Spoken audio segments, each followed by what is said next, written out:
Hey, we are Jordan and Deela, a husband and wife from the UK, traveling through life one adventure at a time. We'd like to share our experiences with the world. We welcome you to join us for this one. Good morning from Milan. So we've arrived in Italy, Milan. Well, actually we arrived last night. We're here, aren't we, in the southern Europe, southern Mediterranean now. We're here for about 2 weeks.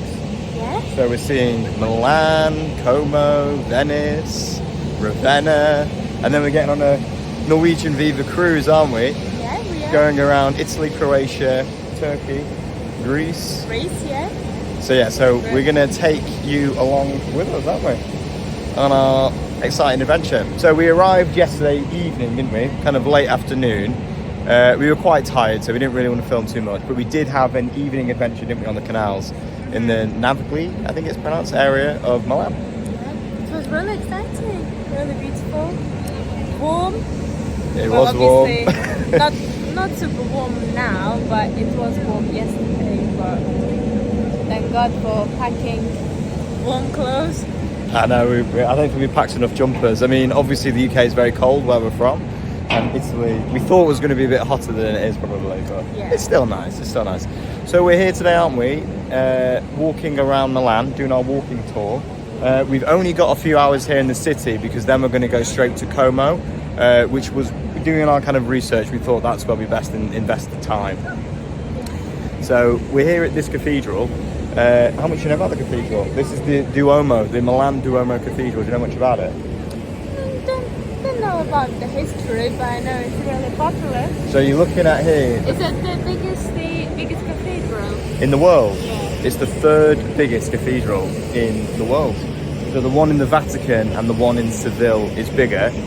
But there is something special about this building. Do you know it's got a world record? It's a world record holder.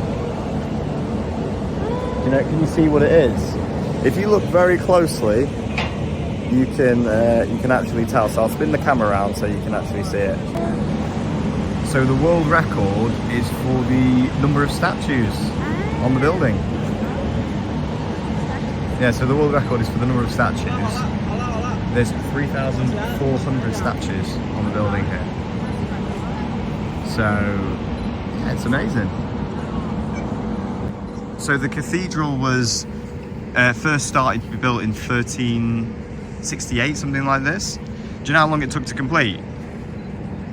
Probably hundreds of years. 600 years.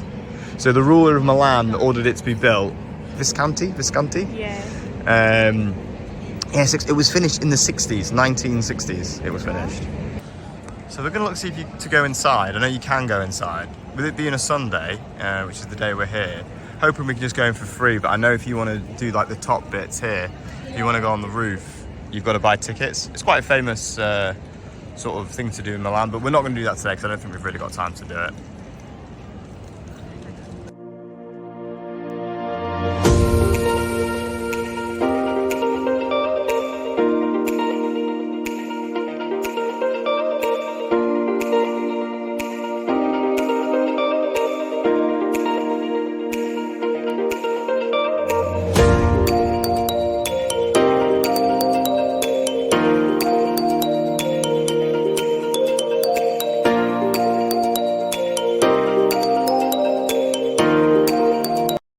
So we've just found out that we can't go in just for kind of like a look around, which I thought we would be able to. I have read somewhere that you can. Maybe today you can't. Maybe. Because it is a church, it is a cathedral, you should be able to. We've not actually got tickets, have we? Yeah. And we can't buy them either. So we're not going to go in so today. But yeah, I mean, I can include some clips maybe inside of what it looks like. We would have liked to have seen it, wouldn't we? Well, I'm sure like we will at some point come back to Milan just to. Yeah, because this for us is just a flying visit, isn't it? It's not. Yeah. It's not. We weren't supposed to kind of really explore in depth. We just wanted to kind of. What can we see in literally 3-4 hours in Milan, right? Yeah. But there is one artifact that I'd like to see at some point. And can you remember what I was talking about before? Leonardo da Vinci's. No, that's the Last Supper. So that's at a different place. We're not going to see that today. Oh, okay, yeah. It's the nail, from nail Jesus' from cross. Jesus, yeah. This is But you said, inside. but you said about it being, presented on special day. Yeah, only once a year. You're right. So, yeah. You're right. Well, we need to find out. Yeah, because I like anything like like religious kind of relics. I'm always interested to see. Is it on Christmas Day or? I don't know actually. It is a festival though. They get it out for a festival. But like I've seen the three wise men from the Nativity Tale. Yeah. Their remains are in the Cologne Cathedral.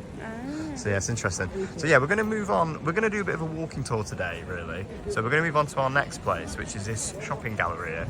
And we didn't really think there was too much significant about this, but we have a movie-related fact, trivia, that we can talk about in a moment. Let's go.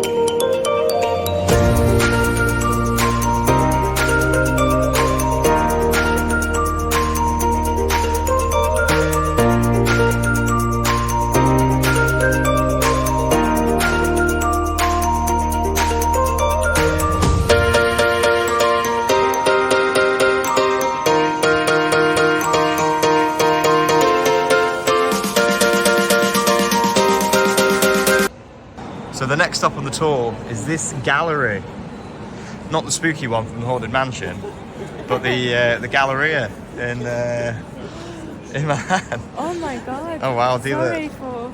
Oh no, what's this? What are you looking at? Desserts inside. Oh, there's you're talking about the Gucci shop. No. So dealer's talking about these desserts. Ooh. God, they really got your attention.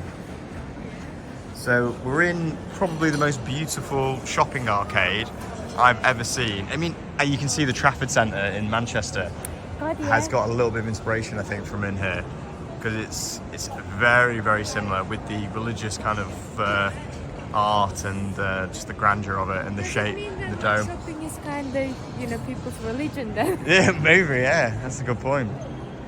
But do you want to say our movie-related facts? Yeah, we recently watched new live action for Wonka. Wonka. So it was like a musical film, and then his shop was located. I'm not sure if it was from actually in here.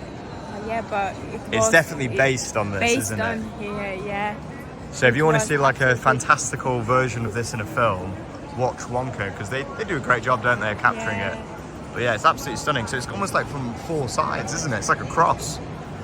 Again, more religious iconography there, dealer, with the design of this place. It's like a cross. If you look, this is like long and short. Yeah, that's what I mean. It is very similar to a cross, isn't it? Long and short. I mean, this is beautiful, isn't it? Yeah. So we also promised to find Dolce. For Mom. For Mom, yeah. Well, my mum this time, not dealer's mum, who you've seen last time out. My mum is actually here, as is my dad, my brother, and his girlfriend, but they've decided to stay in bed today. Yeah, and we are, as always, out exploring. Exploring, yeah. It's beautiful. Really nice.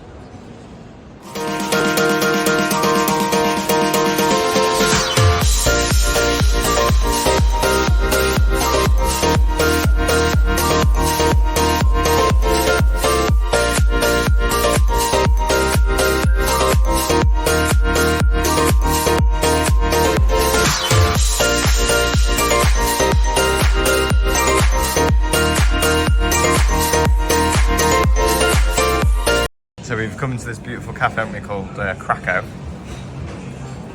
Well, it just says Sea Cafe on the menu, but it's called Cracco. Yeah. And there's some lovely pastries, isn't there?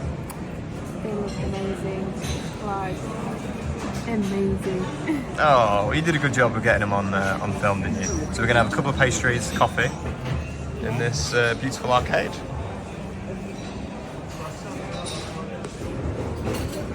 So our cakes and drink have arrived. I've gone for just a water.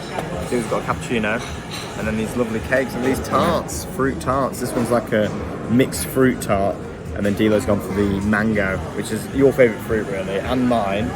So yeah, really interested to see how these ones will taste. Yeah, and then it's this beautiful background.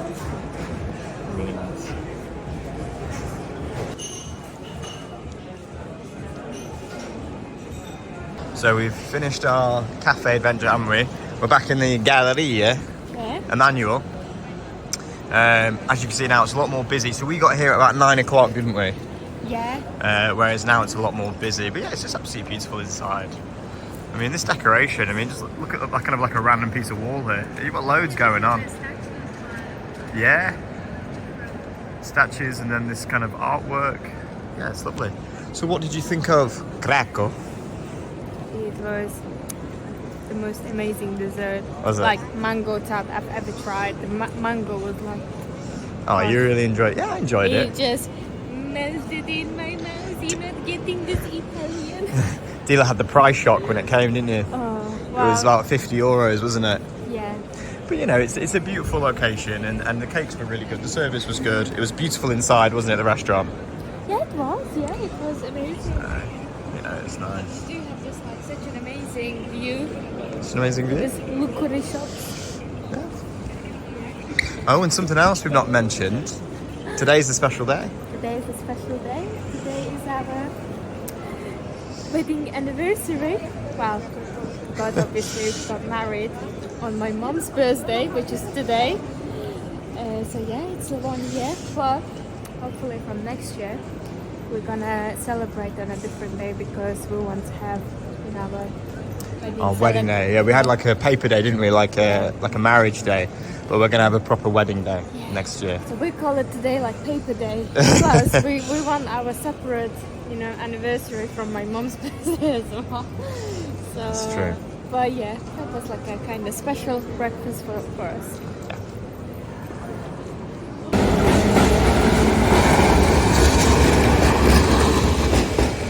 So speaking of our wedding day, we should also mention as well, later on in the trip, we are going to be visiting our wedding venue and our villa that we're going to be staying in. Yeah, well, we need to make an arrangement with the villa as well. Yep, we will. But anyway, but we're going to see it and we're going to probably show it as well, I think. It'd be nice to see, won't it? Should we cross here while it's green? So we're coming up on our next destination, the Filarete Tower. It's hard to say Filarete in English. It's hard not to do it in the Italian accent. Filarete. Oh, Dila's doing it. Last night she was drinking Moretti, and now she's going to the. Aperol spritz. No, I know. I had the Moretti, but you did have a sip, didn't you? So you did technically drink it. No, it was really nice, yeah. It was. I'm not a big drinker as well, but it was nice to have some Italian lager. So yeah, we've got the Filarete Castle in the distance. It's the main tower. Love these old style trams here in Milan. They are absolutely stunning. I mean, look at that. It's like going back 60 years. But yeah, really cool view.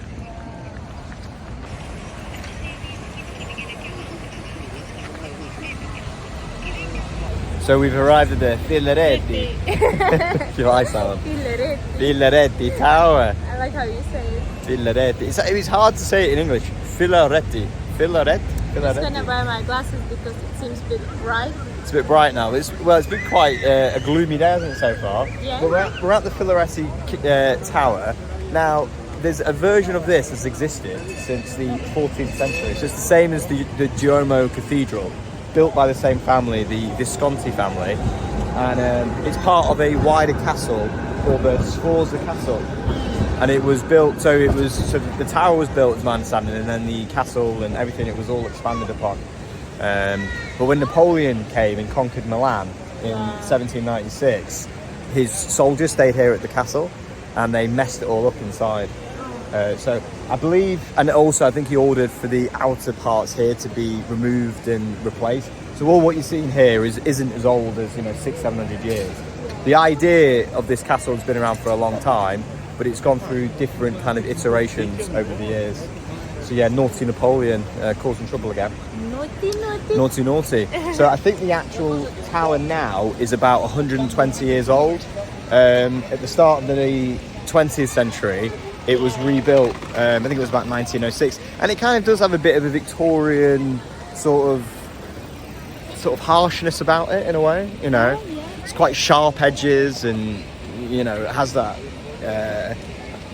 kind of quality to it, I suppose. I would say like from the outside, it doesn't look that special. It looks a bit, I don't know how it's like grumpy. So I think why especially is what it represents to the people of Milan throughout the centuries. It's been like I suppose with it being quite an imposing castle, it's like a symbol of tyranny, oppression, that sort of thing. I think that's what it's represented to the people of Milan for centuries. Obviously now it's a tourist attraction, but back then that's what it would have represented. And yeah, it's got this beautiful fountain in front as well. And the idea is you can walk through the castle and through the tower to get to the park and then the Arc of Milan. Yeah. It's a bit similar to the Arc de Triomphe. There's a version of that here. So I think the idea is we're just going to walk through, aren't we? And then we're probably going to end our Milan adventure there, I think, because we're going to get our train to Como. I'm really excited. Yeah, really excited to see Lake We're Como. going to see like which Triumph is more beautiful, the Paris one or Milan one. Oh, we will see. I like that. We will see. It's going to be comparison, although probably people wouldn't like us comparing. Yeah, we might start a argument between the French and the Italians. But Yeah, we'll see. for the defense of Italians, I would say pastry was better here. Ooh. It was like really like nice, fresh, you know, like lots of flavors, and coffee was better here. As well. Oh my God. Yeah. So Dealer's Team Italy on the pastry and coffee front so far. Yes. So Yes. we're just walking into the tower now. I'll flip the camera so you can see it. So just walking through. Unfortunately, they've got this advert here, which is kind of taking you out of it a little bit. But yeah, so that there is King Humberto, who was a king of Italy. King of Milan. He was at the start of the 20th century. So yeah, he's got pride of place up there. And I think he was the motivation for the castle to be kind of renovated in the early 20th century. Yeah, coming through now. Well, I was just saying that it doesn't tickle my aesthetics, but it is still like impressive to see something historical as this building. Yeah, it's quite harsh. It feels a bit like like a Victorian prison or something, doesn't it? On the inside. But I think that was probably part of it. I mean, even up there, it looks like a kind of like a prison tower. Yeah. And then this is the backside of the tower itself. Like it feels like there's like, you know, lots of darkness to this building. You know, like the energy. Oh. Well, I suppose it's been through, you know, lots of different things throughout history that kind of, you know, everything leaves its mark, I suppose. Doesn't leave you with like positive, you know, sort of, you know, like impression, but it's, you know, it's nice to see. It's nice to see, kind of experience. So as I say, we're just going to walk through. We're not going to be stopping off at the different. I think there's museum exhibits and things like that. It's more of a whistle stop today. So we're still walking through the castle area. We're actually nearly finished. But all over Milan, you'll see these. What does that look like to you? That you can see there on the wall. it's like an England flag. England flag. Yeah. So that's the Cross of St George. But Milan also has a history with this kind of flag, this symbol as well, because the saint of Milan is Saint Ambrose, who also had this as their symbol. Because it was a crusade symbol. So, you know, when the Christians and the Muslims fought in the Middle East, this was a symbol for the Christians. Yeah. We've So that's seen why. this symbol a lot, like in you know in the shopping center. Yeah, you on saw it in the shopping floor, centre as well. Like like a mosaic style. Yeah.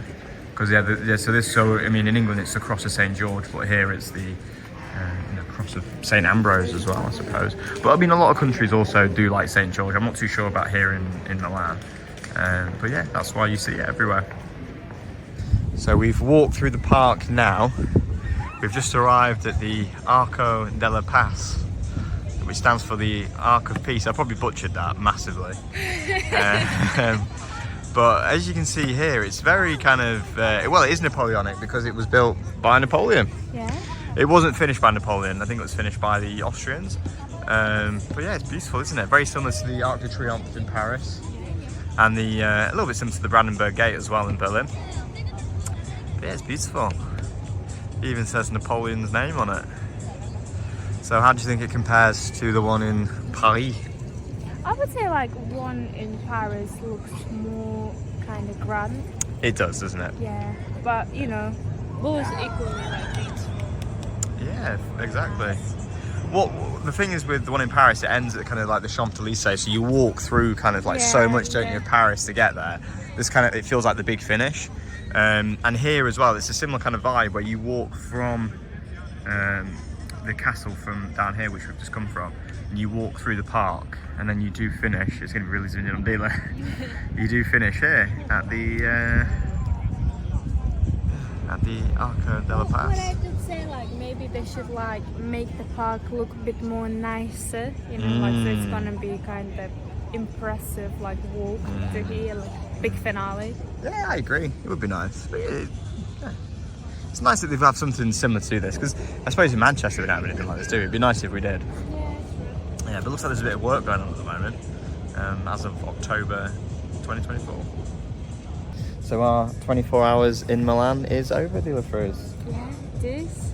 So we've had a lovely morning here, haven't we? We had the bit that we did last night as well. Yeah.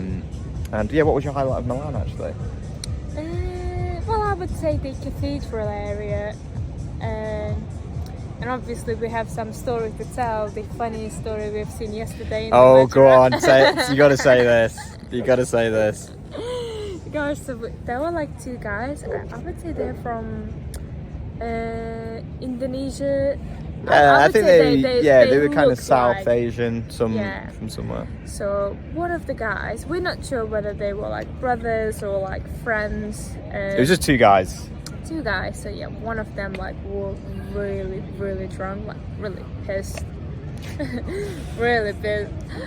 And then, Well, so pissed he actually had urinated himself on the train. So he gets on, doesn't he? Yeah. And there's just a huge wet patch down. He's wearing like joggers, like brown joggers, and I felt so sorry for him because they were saturated, weren't they? Oh god, yeah. So we were also like questioning whether he spilled some water or did he like, you know, pissed himself.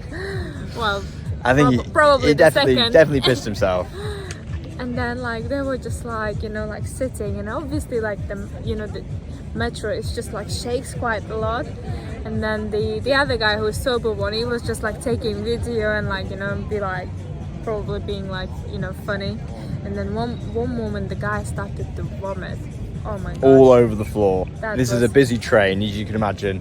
Everyone left him, didn't they? Yeah. So then we went to the next stop. Oh, you tell this part because this was so funny. So obviously because the guy's vomited, his friend is looking a little bit kind of embarrassed, isn't he? A little bit sheepish. So then when we get to the next stop, he kind of walks his friend to the door, and then he's trying to like get him out the train, but the door's closed. So the friend's like, oh, you know, like he looked really disappointed he couldn't get him out. Anyway, the doors open back open again. He shoves his friend out of the train. He gets rid of him. And then he turns to the rest of the carriage like, and just like yeah, look what I did, you know. Thank me, guys, I got rid of him. And I'm thinking, and this guy's like on the platform, he's like, you know, sort of stumbling around like this. We're thinking, oh my god, like what's going to happen to him? But it was so funny. Just the way he shoved him out of the train. I guess like we were the only people really like laughed like and we burst out loud, didn't we? Like, oh my god. Us and our family. That was really hilarious. I would say that was like a highlight. that was highlight. It was definitely the funniest thing we saw. I think for me, my highlight, I agree, was the Duomo kind of cathedral. It would have been nice to have gone in if we had a bit more time, but it gives us a reason to come back, doesn't it? Yeah, because we want to see a football game here as well, maybe like Inter or AC play, and the Galleria area, and this walk as well is lovely. You know, it's a nice place to be. And then I think in terms of the evening where we went last night, we picked the right place. Yeah. So we'll. Beautiful food, you know, atmosphere. It wasn't like too packed. It was like more like relaxed, and then the weather was really nice for October. It's really nice. Yeah, it was warmer yesterday than it was today. It's like, you know, summer evening in the UK in October here. Yeah. So yeah, really enjoyed it. I would say here probably 1.5 days is enough. I completely agree. Enough, you know, you don't want to spend too much time, just, you know, because they're not too many sightseeing. No? So yeah. So now is the next part of the adventure. We're going to go to Como, aren't we? Yeah. So we're going to go back to our kind of apartment that we've rented. We're going to get our bags, and then we're going to get on the train to Como. Yeah, So we'll check in with you for the next part of the trip. see you later.